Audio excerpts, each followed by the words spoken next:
We talked about Trump wanting to be a dictator on day one, and here we are.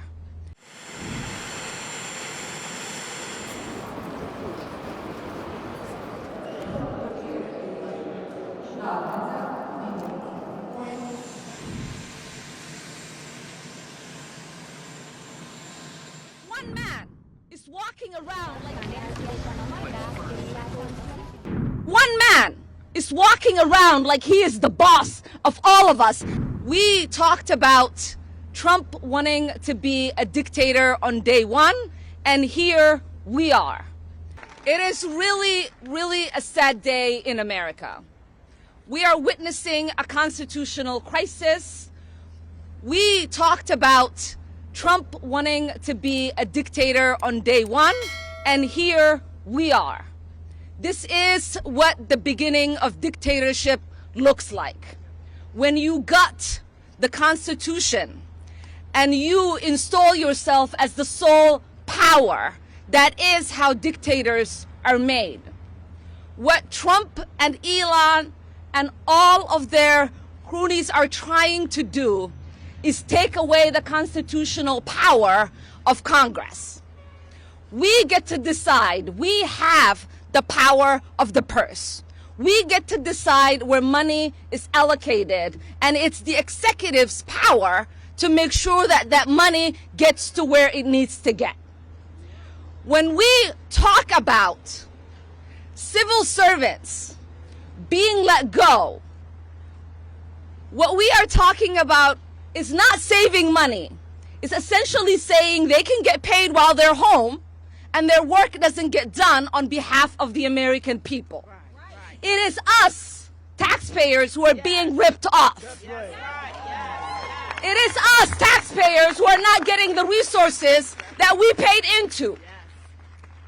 So I ask the American people, do you want people at home and getting a paycheck and not providing services to you?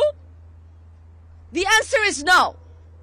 Do you want the executive making the only decisions in this country, or do you want the elected representatives that you sent to Washington making those policies?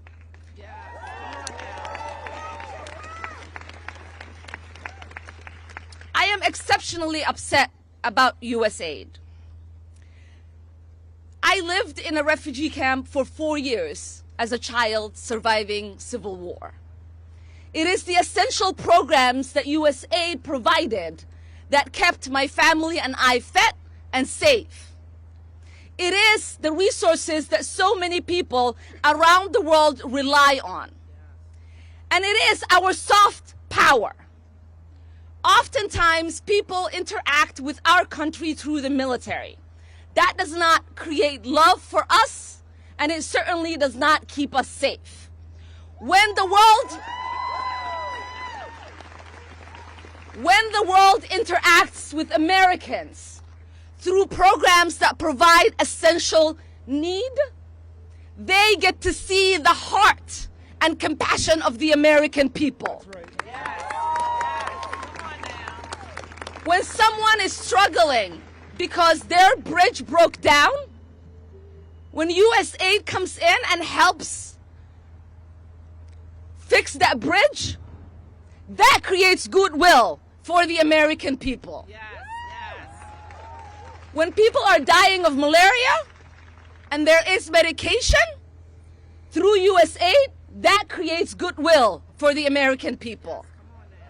When people are fleeing and they need just a little bit of food and USAID is there to provide that, that creates goodwill for the American people. Privileged billionaires who don't give a damn about America and Americans should not be making decisions that put Americans at harm.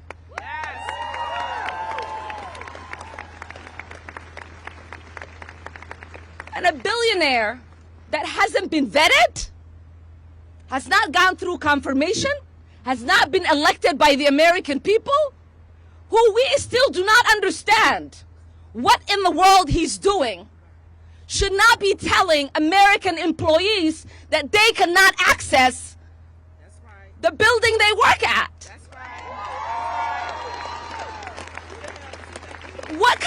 country is this man turning our country into? What kind of country are we becoming? It is embarrassing to read the headlines about free America, where one man is walking around like he is the boss of all of us, and we don't know who put him in charge. And it is time for us to put an end to that.